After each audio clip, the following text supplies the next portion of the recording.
switch on and switch off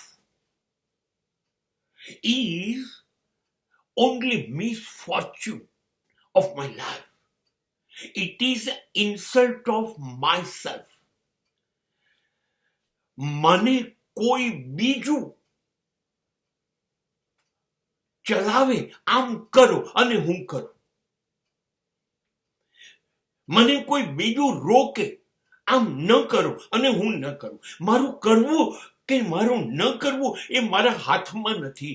મારી ચાવી બીજાના હાથમાં હોય.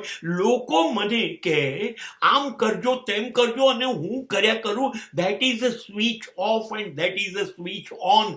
હું એવો કેવો છું કે હું મારી જાતનું સંચાલન ન કરી શકું. હું મારી જિંદગીને મારા નિર્ણયો મુજબ ન ચલાવી શકું. એટલી આવડત મારામાં નથી. પરમાત્માની શક્તિનું અપમાન કહેવાશે જો હું એણે આપેલી જિંદગી મારા નિર્ણયોથી ન ચલાવું અને લોકો કહે એ પ્રમાણે ચલાવું તો મારું તો અપમાન છે જ, પણ પરમાત્માનું પણ અપમાન છે.